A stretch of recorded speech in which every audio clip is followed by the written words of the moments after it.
அரசியலுக்கு வர முடிவு செய்த போது பலரும் பல்வேறு கருத்துக்களை சொன்னதாகவும் அதனால் ஏராளமான எண்ணங்கள் மனதில் ஏற்பட்டதாகவும் நடிகர் ரஜினிகாந்த் தெரிவித்துள்ளார். சென்னை வானகரத்தில் நடைபெற்ற ஜானகி ராமச்சந்திரன் நூற்றாண்டு விழாவில் காணொலி காட்சி வாயிலாக பேசிய நடிகர் ரஜினிகாந்த் நூற்றாண்டு விழாவுக்கு வாழ்த்து தெரிவித்துள்ளார். ராமாவரம் தோட்டத்திற்கு யார் சென்றாலும் ஜானகி அம்மாள் விருந்து வைத்து உபசரிப்பார் என்றும், படப்பிடிப்பு தளத்தில் அவரை சந்தித்த போது தனது கையால் காஃபி போட்டுக் கொடுத்து தன்னை உபசரித்ததாகவும் தெரிவித்துள்ளார். அவர் அரசியலுக்கு வந்தது ஒரு விபத்துதான் என கூறிய ரஜினிகாந்த், கட்சி இரண்டாக பிளவுபட்ட போது ஜெயலலிதாவிடம் கட்சியை ஒப்படைத்தது அவரின் பக்குவத்தை உணர்த்தியதாகவும் தெரிவித்துள்ளார்.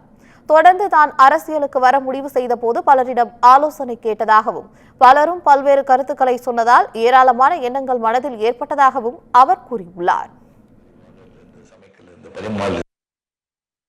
சரிகளை நான் பள்ளியில் அரசியலுக்கு நான் வர்றேன்னு சொன்னேன். அதுக்கப்புறம் நிறைய பேர் சந்திச்சேன், நிறைய பேர் ஆலோசனை சொல்ல வர்றாங்க. அந்த ஆலோசனையில கேட்டா நாம அவ்வளவுதான், எல்லாத்தையும் எழுந்து நிம்மதிப்பாங்க, எல்லாமே எழுந்து போயிட வேண்டியதுதான். அது தெரிஞ்சு சொல்றாங்களா தெரியாம சொல்றாங்களா அப்படின்னு தெரியாது. ராமகிருஷ்ண பரமஹம்சர் சொல்லுவாங்க,